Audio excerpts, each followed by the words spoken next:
Welcome back to another episode of Consciously Clueless. I'm your host, Carly, and here we break down complex issues around health, the climate crisis, and social justice through a vegan lens. We'll talk about the magic link between your well-being and the planet's health, because luckily, choosing a healthier, mindful lifestyle for yourself often creates healthier vibes for our planet too. Staying consciously clueless means getting to show up knowing nothing, but staying open to all that you can learn. From feasting on plant-based meals and reducing waste to learning to meditate, every step you take contributes to your wellness and makes systematic change for the world. You can make a difference. This podcast will show you how. Hello, listeners. This is an episode from the Consciously Clueless Vault, not too far back from September of 2024, with the vegan queens, Gemini and Miasma. I know it's not too long ago this episode first aired, but it's Pride Month, and this interview was one of the most personally impactful, so I thought, why not share again? Not only do the three of us dive into the world of drag, which is very fun, but we shift gears and get into things like intersectionality and vegan advocacy and how it's not just important, but crucial and necessary to move forward. They help draw parallels between issues like speciesism and homophobia. The vegan queens are fighting for liberation for all beings, to which I am endlessly inspired. This is an episode where I truly laughed, cried, and just learned so much. I know you're going to enjoy this episode and share it with someone you know would also love it. See you next week. It's so nice to meet both of you. I'm very excited to have you on the show. Thank you for having us. She took the words right out of my mouth. Thankfully, it wasn't while she was kissing me, because she is my daughter. Okay, so let's at the top establish some voices, because it's not often I have more than one guest. So let's see who is talking here. I'll speak first. Hello, I'm Gemini. I'm the mother, the matriarch, the old one. And here's my beautiful daughter, Miasma. Yeah, I'm the other one that's not any of the above. Yeah. Is that how you introduce yourself? I'm the other one. Pretty much, yeah. She usually says, I'm the errant daughter. Yeah, Oh, I'm going to start using that too. My mom will love that. you should.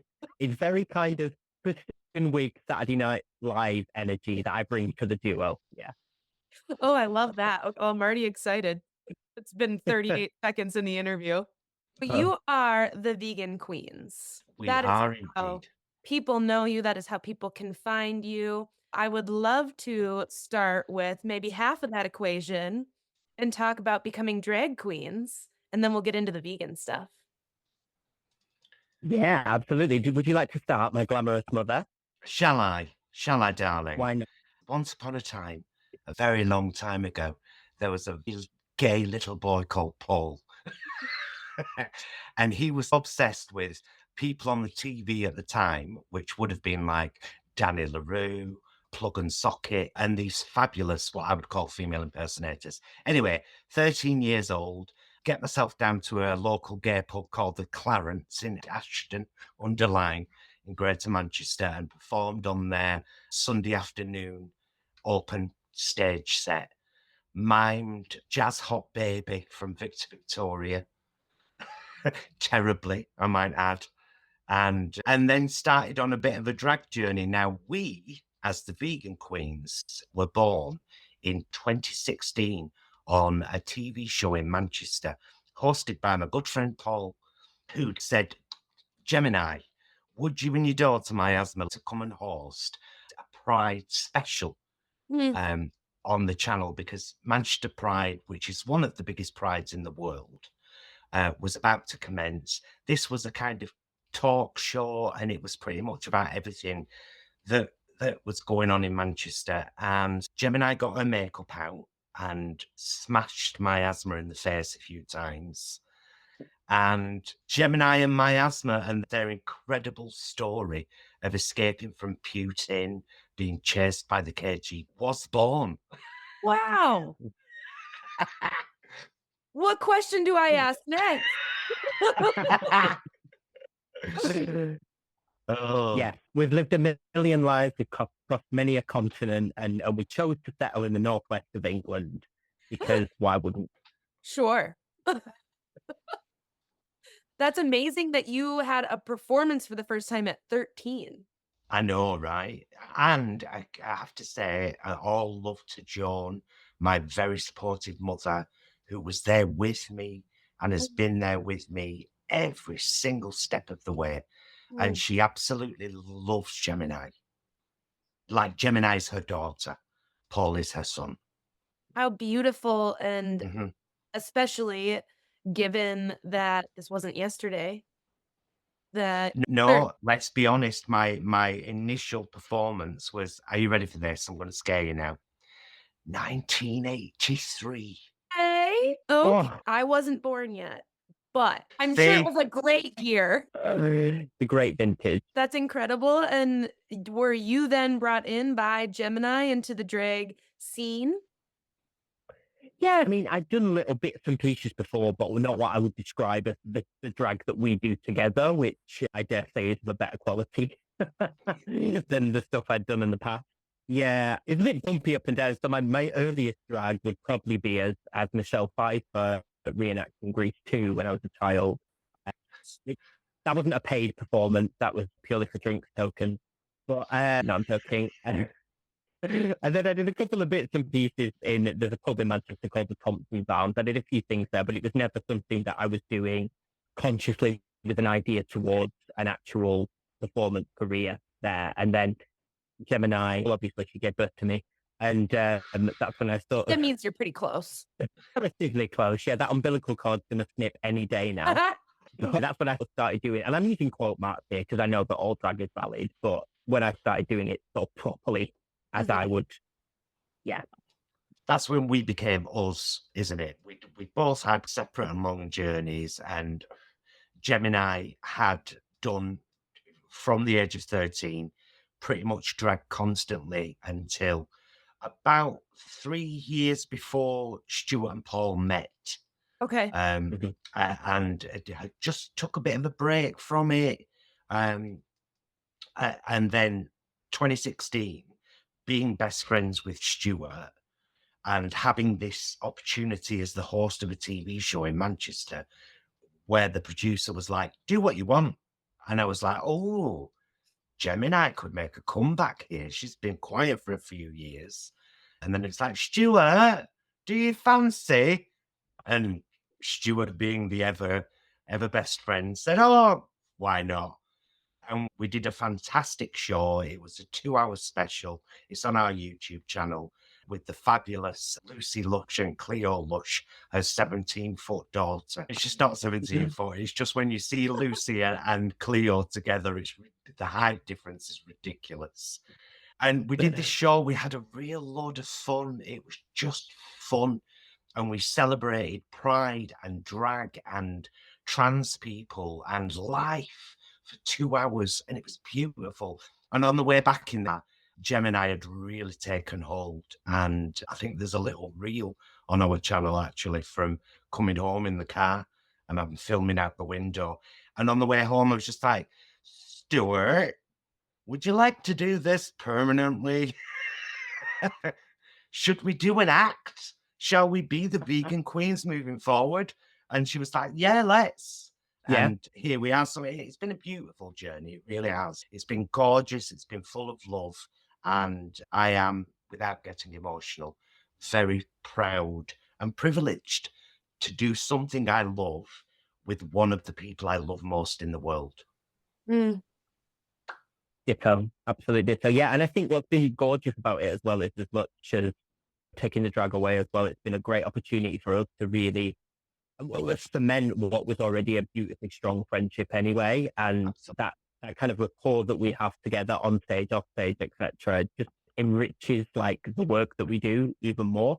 So yeah, just a gorgeous journey, really. So you became this duo and you were like, there's no turning back. The world is better for it 8 years ago.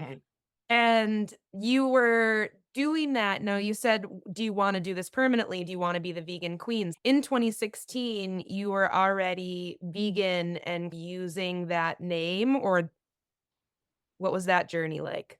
Yeah, we introduced ourselves. Did we introduce ourselves as the vegan queens on the TV show? I think we didn't we? I think we did, yeah. It was something you said, oh, we're both vegan, let's just call ourselves that. And then we've not had a really long conversation about it, but we went with that for the TV show and then went, actually, it isn't what it says on the tin.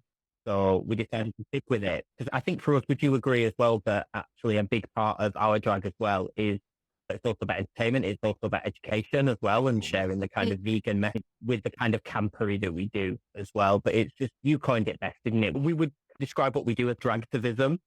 Activism suffused with all the fabulousness of drag. Yeah. That's it. On the nose. That is something I was drawn into your content by. I know you've done some videos with Generation Vegan, and I was introduced to you through that and was so it just felt like a breath of fresh air to hear more and more people talk about these different levels of oppression and that connection to veganism and that connection to speciesism. And I just really appreciate that part of your message and how the way you deliver it.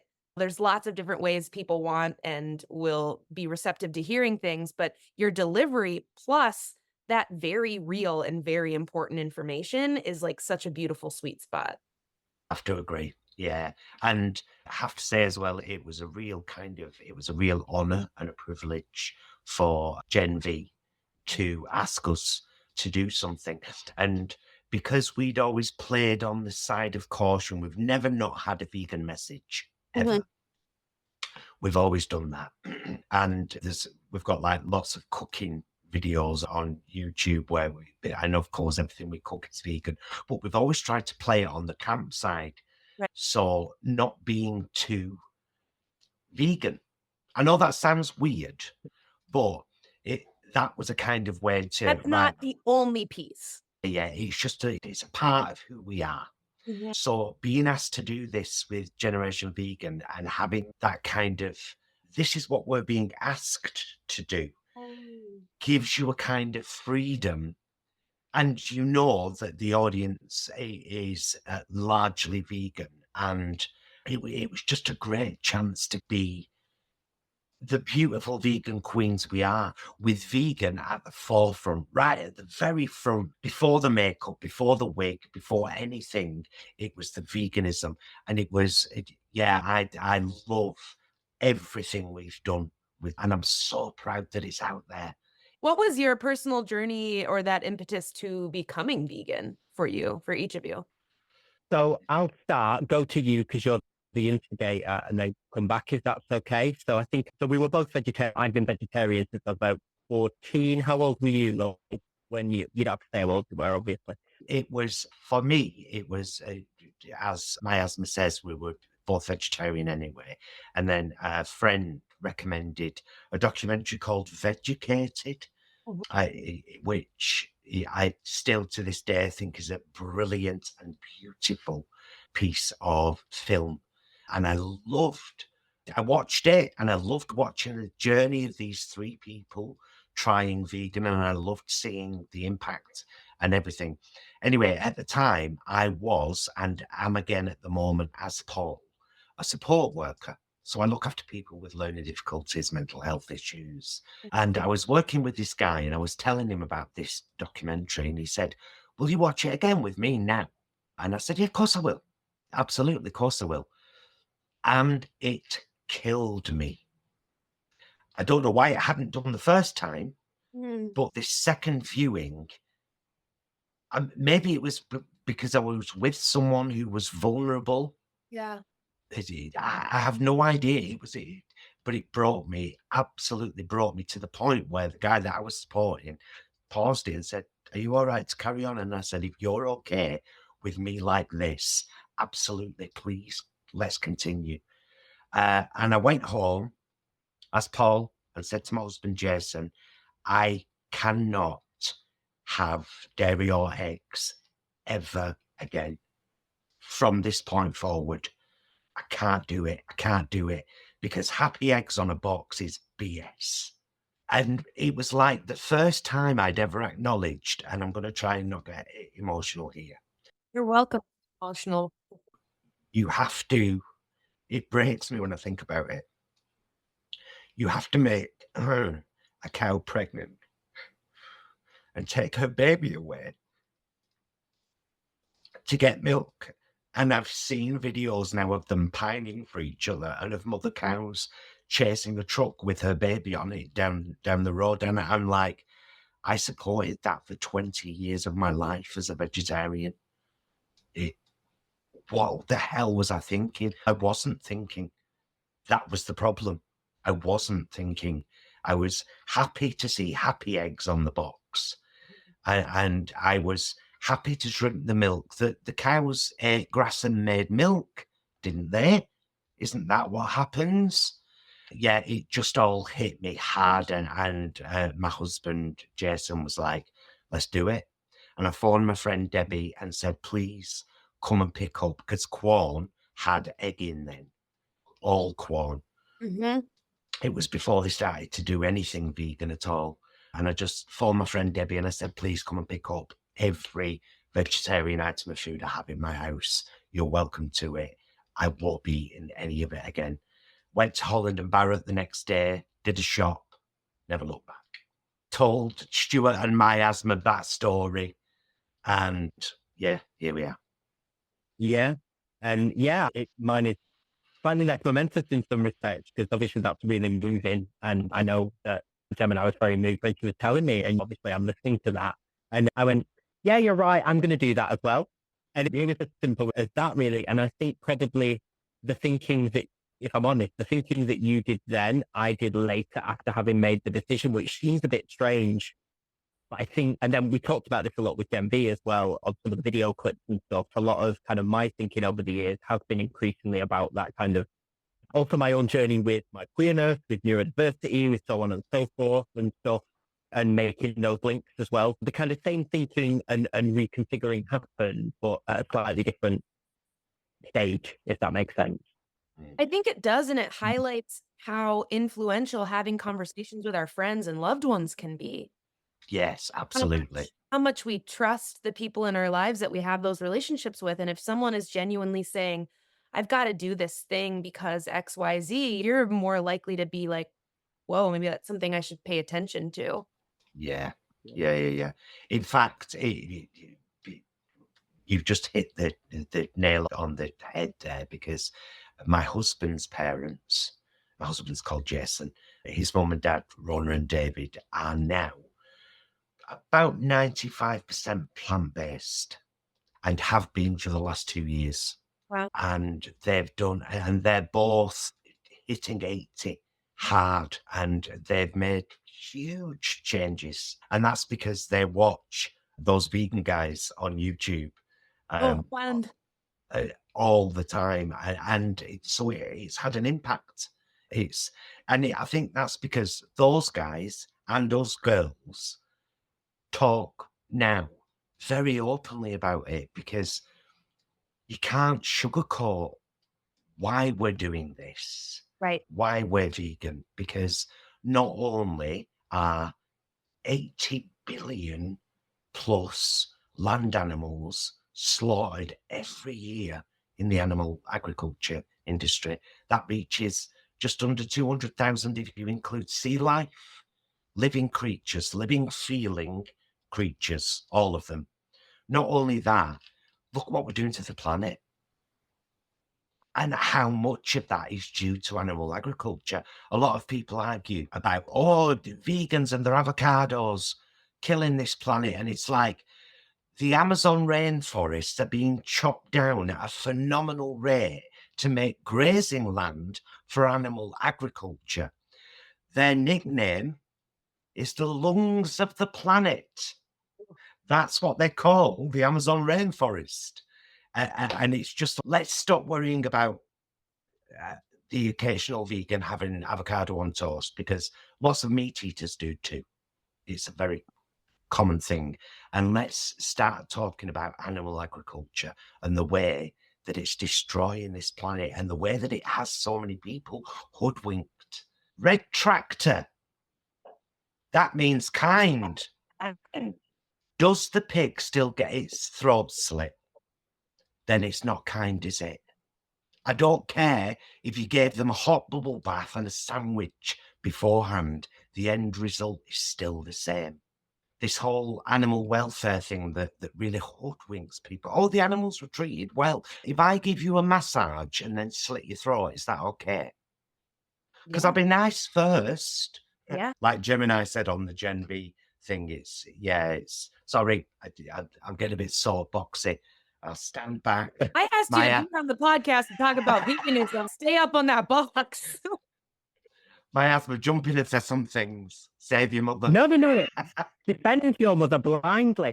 No, I'm joking. No, but I think it highlights a really interesting point as well, and this is why you were talking earlier about you were happy to see happy eggs on the box, because we are happy to buy into statements that confirm things that we would already like to be true, which is a lovely example of a cognitive dissonance that is willfully encouraged as opposed to naturally occurring. And I think we see, again, doing the drag thing as well, we get a lot of, look, the majority of people are very supportive and very receptive to the message. We do get the occasional hate comments as well, because as we know, the openly and visibly queer, gender non-conforming or a drag performer is increasingly becoming a very difficult position to occupy. Not everywhere, but there's a very vocal so-called minority who love to throw statements around that, and they do the same thing with that. This whole groomer rhetoric is a big thing now on social media as well. But again, that's the same thing as well, because it buys into an idea that people would like to be true, so they can discount what you do. So you have the same kind of thing, and again, it speaks to that intersectional approach, speciesism, and why veganism is an ethical must, in my opinion. So there we go. We've both soapbox now. There we go. Can I just say, though, because I do think this is rather wonderful, I have a tendency as an older woman to wear my breast on my arm. Sorry, my heart on my sleeve. And I take a long time to say things, and sometimes I ramble. But then my daughter comes in with a university education, I'm trying to think of where it was then, and uses some nice words to make it all small, compact, and very intelligent. And I think that's a lovely mix. I think your rambling is lovely. Yeah, absolutely. To dive into that and to keep you up on your boxes, I would love to hear a little bit more of that conversation around the connection you were making with homophobia and veganism and speciesism and that motivation for you. Now, I'll just jump in here quick, Miasma, if you don't mind. I'm going to leave you to do the whole intersectionality thing, because as a non-binary person who identifies as they, them, I'm talking to you directly here, Miasma. I think you and your wordage can encapsulate that better than I can, and beautifully. What I'm going to do is just give you a little bit of backstory of why we are very passionate advocates of LGBTQIA plus life, culture, non-conformity, all of the above. If we rush back to 2010, Paul and Stuart, who are very dear friends of mine and Miasma's, we love them greatly, started a theatre company called Pink Triangle Theatre. And the aim of Pink Triangle Theatre was to tackle homophobia in schools and colleges and prisons and workplaces and all over. And they wrote this show one, along with Paul and Jason and Stuart's partner at the time, Tom, started this venture, and Pink Triangle Theatre grew quickly. And we performed in so many shows, and the incredible impact that piece of work had on young people. This was at the time when that's so gay was massive in schools. It's like everyone was saying it, and it was being used as a negative term. And we hit that hard, and we hit that running, and we had 10 beautiful years with this theatre company. And then, of course, when you start the vegan journey and you realize the oppression that animals are constantly under, with no voice, they can't speak. They need to have someone speak for them, just like young LGBTQI plus people do. They need someone to speak for them too. They need, because they sometimes don't have a voice. They sometimes live with parents who are very religious or just unaccepting. And the link comes in there. And Miasma, you're on, love. You said it there. I really do think that. So, yeah, to build on that, I suppose that a lot of thinking that I do about it is about, and it is a little bit of a word that people parody you for using, but I'll use it for the sake of this. So a patriarchal system is only upheld by the practice of othering. It can't exist on its own. It has to exist in opposition to other things that are deemed less than, and which is where we get classism, racism, homophobia, transphobia, any other kind of othering and discrimination that we see out there. But the thing is, it's a really shaky concept as well. So to uphold it, it has to be about putting other people down and keeping them on a kind of scale with a kind of idea of the optimal, which would be, I mean, this is, I'm being hyperbolic here, be a straight, white, this male of a certain income stream and so on and so forth. Yeah, but it's unstable, right? That idea of that, which very few people actually occupy that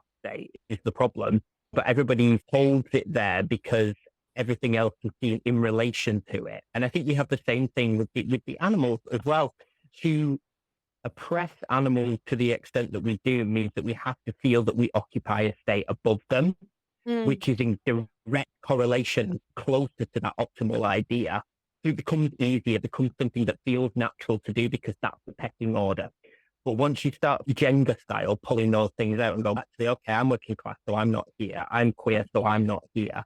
And this, that, the other, etc. Then you go, oh, actually, I'm not where I thought I was. And discrimination, this oppression is the same because it comes from and is maintained by the same thing. So now that's expressed differently. Obviously, people who experience racism, people who experience homophobia don't have exactly the same experience, but many of the root causes are the same. And so you see the same thing with speciesism as well, in that idea of greater than or less than. So that feels like it was really rambly, but I hope it made some kind of sense. It was not rambly at all. It was beautifully put. Okay. And I think for those people listening that don't understand what the word speciesism is, let's talk about that for a second, because now I'm just going to really simplify it. Speciesism is when you say that your cat and your dog are valid because they're your pet and you love them. But the chicken, the sheep, the pig, the cow, in some cases the horse, are not.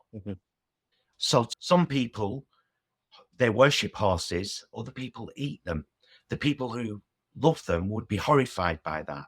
We as vegans are horrified by any sentient being having its life taken against its will for 30 seconds of pleasure on the tongue, which can be made vegan so easy. There you go. Nutshell that. There is that crossover with racism as well, isn't it? You touching on different cultures, food and stuff like that. We hear a lot about, and a lot of scam as well, about dog meat and so on and so forth. In fact, there is a parody account on Twitter. It's a genius piece of social media. It's hilarious. All like horses, as you say and stuff, they are relative terms in what we see as companion species, like pets that we would. And then that kind of the horror at that, which is expressed as a kind of cultural racism as well. But what we're saying is, but it's the same. It doesn't matter which animal it is, because you've decided this one is sacred and this one is basically chattel. That's not actually true. So I think there's a little interesting crossover there as well. I'm just going to look for something very quickly on Facebook so that I can tell you the date of it, because I don't ever want anybody to think that I've ripped anyone else off or anything. But quite a few years ago, I wrote a little piece. Oh, here we go. 25th of January, 2016. Oh, wow. Paul wrote this little piece on Facebook, and it had 464 shares. Damn. Which was an early influencer on Facebook. Yeah. Right. Shall I read it very quickly? It's very short. This is how I wrote it. Dog milk. Dog milk. Apparently good for humans, this substance is now being produced in what I expect will be the first of many kennel farms. The first has only 300 bitches and one male dog they call the stud.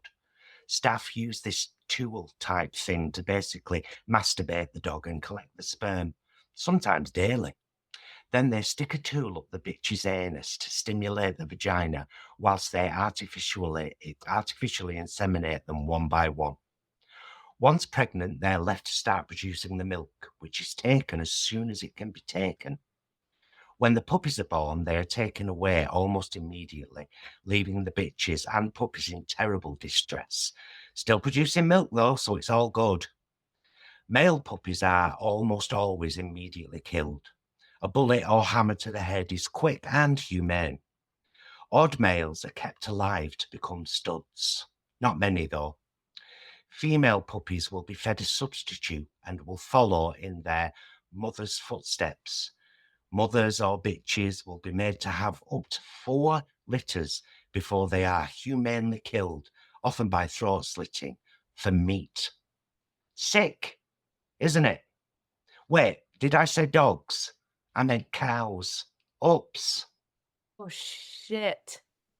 Brava. It was also shared on those vegan guys page and had over 1,000 shares on there as well. It was one of those things that sometimes Paul's head is so full of stuff, it has to be written down. And the best way to write it is creatively so that someone else can read it and maybe get to the end of it and think, wow, okay. And that was one of them. I'd been 2 years vegan, then went vegan in April 2014. So just 10 years now, just over 10 years.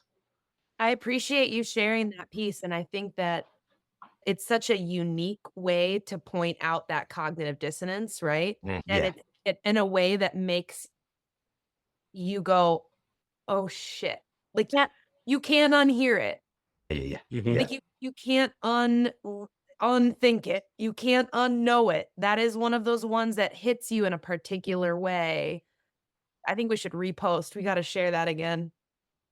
Yeah, do you know what? I'm going to reshare it on those vegan guys page pretty much right now. Yes, I love this. You'll find it on those vegan guys page on Facebook, my love. And I think another thing to keep talking about that intersection that I was curious about is that not only do you both have the audacity to live your full, beautiful lives as you are, unabashedly as queer people in this world, but you're also doing that as vegans in this world, 2 identities that people get pissed off about. I'm wondering what support or maybe reactions you've had from people in both of those fronts in your life that stick out to you.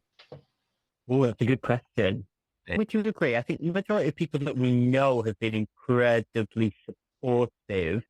Maybe more so for the drag than the vegan part, although I think they're generally receptive to the conversations that we have about veganism within our act, and even just having the kind of the name the vegan queens on Right. people's lips as well.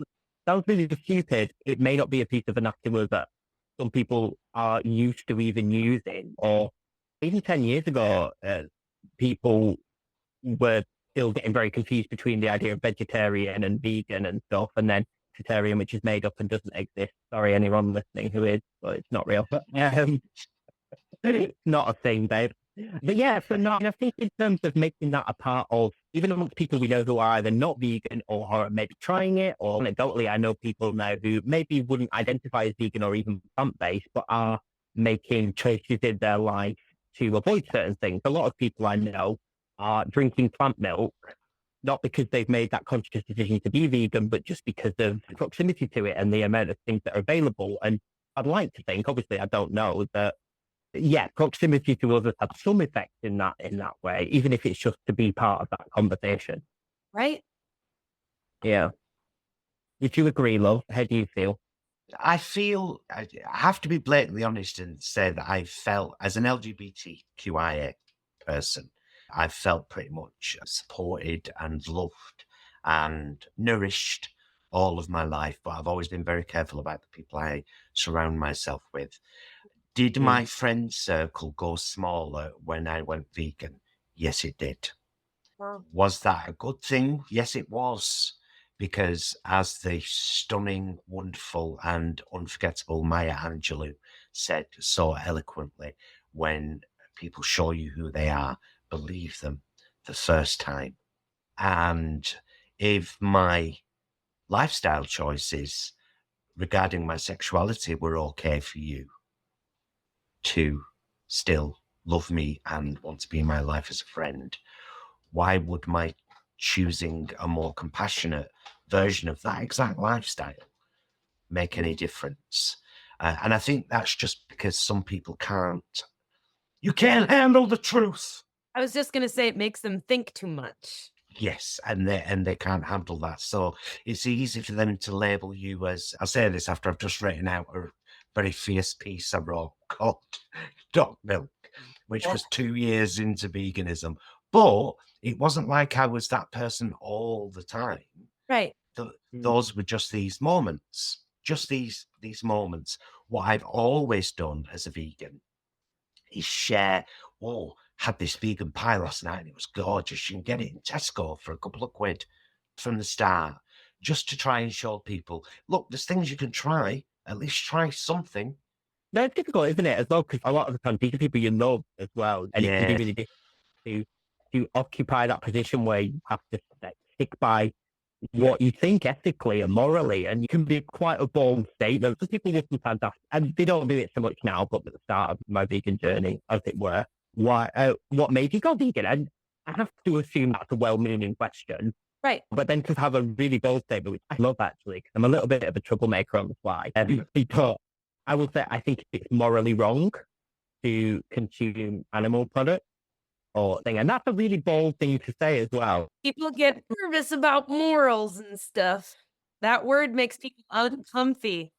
Absolutely, yeah. Particularly when it's close people to you as well, where you have to go, oh, we're actually having a moral or ethical difference here now in a relationship that is really close. And I thought we agreed on a lot of things politically and socially and so forth. So I find that really interesting. And then sometimes I will for that, and then sometimes I'll wuss out a little bit and I'll be a bit softer in the way I talk about it. Yeah, it's a funny one that I've not fully settled on exactly how I have those conversations with any consistency, if that makes sense. But having the conversation is useful anyway. As you said, love, about, I tried this vegan pie, that's great. Keep it as a part of the kind of language and a fact that people think about when they think about, because it's a strong point of view that you have. It's the correct point of view, in my opinion, but it's like a defining thing. I think I've been thinking about doing a video for socials around this idea lately, because it's such a trend to be like, I'm like this, but I'm not like this. I'm not an angry vegan, or I'm not one of those soft vegans, or put in any word, not just within veganism. But for me, I don't know, today I'm filled with gratitude and I'm so happy. And tomorrow I'm really pissed off and feeling pretty existential about the world because the world. And exactly. Period. But have you looked around lately? If you opened your eyes. But I've been trying to think about how to poke at that idea, because some days I am angry about anything and everything. And some days I want to meditate and take deep breaths and be filled with gratitude. And sometimes those things happen within the same day. So just being more open about like all of that shit is how I'm going to communicate it at some point. Do you know what I did? I have to tell you this. This was today. Just today. Today I was laughing hysterically in a cafe in my town centre with my work wife, Lauren, who's a beautiful person, and her work wife as well. We're work wives. So 2 hours later, I was in a funeral parlour with somebody that I support that is in the final stages of their life, making an appointment to go and plan his funeral. The same funeral parlour where Paul dressed his dad after he died and viewed him in his final resting place. And then coming home on the bus, there were all kinds of, and I think basically I cried on the bus on the way home. the reason I was sharing that story is that I am so grateful that I have the capacity to have all of these emotions in one day, that I can feel the things that need to be felt, because life needs to be felt. You can't make yourself numb to it or switch it off or turn your back to it, because then you become something you're not. All of us, every single one of us, is a beautiful, living, feeling creature. And that's what we have to remember, that just as we enjoy, as we can feel a touch on the arm and it's nice and it's gentle and it's delicate, and even if it's a touch from ourselves, it's a human touch. The pig feels the same thing. So does the sheep, so does the cow, so does the chicken, so does some fish. Seen that beautiful video of that guy in a river where he's picking up a fish and throwing it and it's coming back to him and jumping in his hands, and he throws it again and it comes back to him. We are, all of us, the earth's creatures, whether we be on 2, 4, 6, 8, 12 legs or no legs at all. We are all earth's creatures, and all of these feelings we feel are beautiful and valid, and how lucky we are that we can feel them. Every day, even when crying, how lucky I am that I can feel sad, that I can really feel it and think, right, this thing that I'm sad about, is there anything that I can do to help that, to make that thing not a sad thing anymore? Yeah, I can be vegan. That's, sorry to keep bringing it back to that, but it's because I don't think about it every second of every day. Although I do, because I live as a vegan, but I still have to sit with people when they're eating pig sandwiches.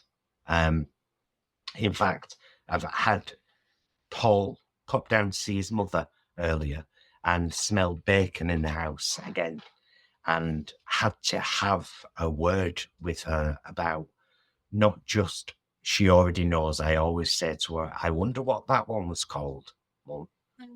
I wonder what their name was. I wonder whether they had a name. But tonight, again, reminding her that it's a top carcinogen.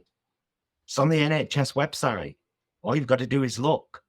Meat, particularly red meat, which bacon is classed as, is a top carcinogen. It's having these. Mum knows that I love her and always will. She's my mother, but I can't stand what she eats. Yeah. And I can't stand the cognitive dissonance that she has. And I will always remind her not only of the fact that she's eating a being, but the fact that she's eating a carcinogen. Yeah, there's so many elements, right? That's why it's the circling back to it's all connected. Do you care about the rights of farmers and these workers and humans? Okay, veganism. Do you care about the environment? Okay, do you care about your own health and the future of your body and our bodies and our collective health and being? Like that interconnectedness, the more you dive in, you're like, there's no way, there's no disconnection here. There's not one place of disconnection. Yeah, you have to be able to occupy that kind of messy position as well, don't you? Where things do shift and change, and your feelings and so on and so forth. And I think it can also be really difficult as well, particularly in the vegan movement and stuff, from people who are non-vegan who would love to catch you out on things as well. They love that. They love that because, again, to talk about what we're saying later, to live in a world where you can't understand why people would opt to be vegan, you have to be willing to deny very inconvenient truths, to coin a phrase. But to willfully deny them means that you have to try and capture the people out when you think they're being inconsistent in the way that they approach things. So I think in many ways, the kind of messiness of that feeling comes along with it almost, of going, relationships will be slightly strange and you're having to maneuver through friendships, the relationships with relatives and so on and so forth all the time, and how you're feeling about being vegan, whether you are thinking about it all day, every day. And so it's quite you have to get comfortable with the uncomfortable, I suppose, to sit in that place. Yes. Yeah. I appreciate the content and the vibes that you put into the world that is both from that place of activism and of education, and also of joy and love, and you get to have fun and you get to laugh and you get to smile and have that full experience. It is inspiring, and it is why I wanted to chat with you both. So thank you for that. Thank you so much. Thank you for having us. Can I end with two quick things? Number Yes. one, I want to tell you that I'm inspired by my love of pigeons and my horror every time I see a child running into a flock of pigeons and scaring them away with no parental intervention whatsoever. I have written a children's book called Penny the Pigeon Queen, which is about to be available in, I think, only UK bookshops, but it should be available in WH Smith's and Waterstones and name some others. I need a copy. How do I get a copy? I'm going to be announcing it on both Those Vegan Guys and the Vegan Queen socials when it's actually in the bookshops. But I also just wanted to say, as Gemini, I alluded to it earlier. Of course, I adore my daughter Miasma. She is my spiritual soulmate. And when we are on stage together, when we're singing and we're laughing and we're talking to the audience, there is so much joy in that. There's so much joy. It's one of the most wonderful, happy places that I, as Paul or Gemini, could be, because elements of Paul are always there, just as elements of Stuart are always there with Miasma. And if you ever get the chance to come and see us on stage somewhere, please do. I'm not sure when this podcast is released, Carly, but we are at Vegan Camp Out this year, so it might be after the fact. And I hope we had a good weekend, Miasma. We're manifesting now. You had a great weekend. I've already seen. We had a ball. We were great. It was the best. I heard it was the best. Yeah, but if you ever get a chance to come and see us live on stage, please do. And please do check out our YouTube channel for comedy drag and dragtivism. And Carly, thank you so much for having us. Thank you. Thank you. Here. This was such a delight. I have met so many people through this show in the UK that I need to meet in person someday. So I think I just need to do it and come see a show. Come on over, love. Come for dinner with us. Come for dinner on the show. Plenty of room over here. If you're hearing this message, you've listened to the entire episode of Consciously Clueless. And for that, thank you so much. I hope you enjoyed this episode. And if you did, please leave a review on Apple Podcasts, Spotify, tag me when you share on social media, or share this episode with others who may be interested in the topic. Any sharing truly means the world to me. Until next time, stay consciously clueless.